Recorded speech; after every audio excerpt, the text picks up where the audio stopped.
Dakwah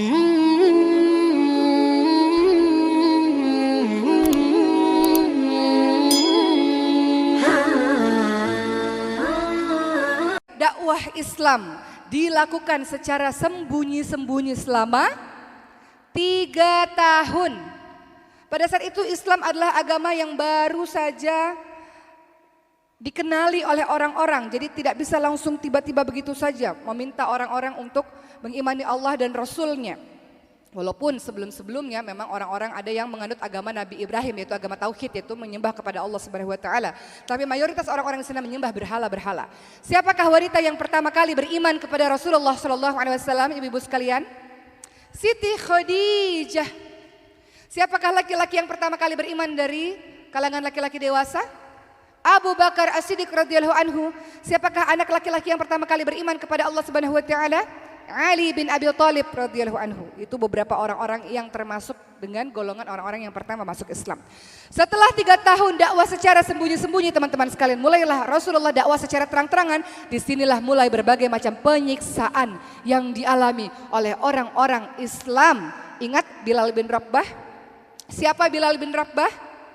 Bilal bin Rabah seorang budak berkulit hitam, ditelanjangi, dibuka seluruh pakaiannya, diseret menuju ke padang pasir, ditelentangkan dan di dadanya diletakkan batu yang sangat besar dan dipaksa untuk mengatakan Tuhannya adalah Latta, Uzza dan berhala-berhala. Namun Bilal bin Rabah mengatakan Ahad, Ahad, Ahad, Tuhanku adalah Allah yang Maha Esa. Begitu pula yang lainnya, budak bernama Sumayyah yang dikatakan sebagai syuhada pertama. Sumayyah ketika dipaksa mengatakan Tuhannya adalah berhala, apa yang dilakukan Sumayyah? Tetap mengakui la ilaha illallah, Tuhanku adalah Allah, gak ada Tuhan selain Allah. Kemudian ia ditusuk dari kemaluannya menembus ke lehernya.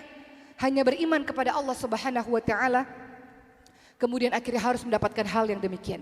Perjuangan sangat berat teman-teman sekalian. Sampai pada saat itu di tahun 7 kenabian, orang-orang Islam khususnya Bani Hashim dari keluarga Nabi Muhammad SAW diboikot, diisolir, diasingkan, gak boleh ada di kota Mekah. Selama 3 tahun orang-orang Islam pada saat itu hidup sangat menderita, mereka kelaparan sehingga mereka memakan dedaunan-dedaunan saja. Sampai akhirnya Siti Khadijah jatuh sakit dan meninggal dunia. Apa yang Rasul rasakan ketika Siti Khadijah meninggal dunia? Apa yang ibu, bapak, teman-teman rasakan ketika orang yang kita cintai, yang selama ini selalu berada di samping kita, mendukung kita, menenangkan hati kita, tempat kita berkeluh kesah, meninggal dunia? Apa yang dirasakan? Maka dalam sejarah Islam ini disebut sebagai tahun kesedihan Rasulullah Shallallahu Alaihi Wasallam.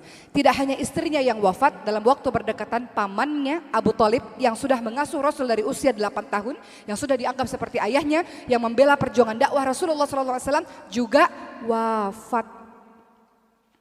Kedua orang tersebut wafat dalam waktu yang berdekatan, maka dikatakan sebagai tahun kesedihan yang dialami oleh Rasulullah Shallallahu Alaihi Wasallam.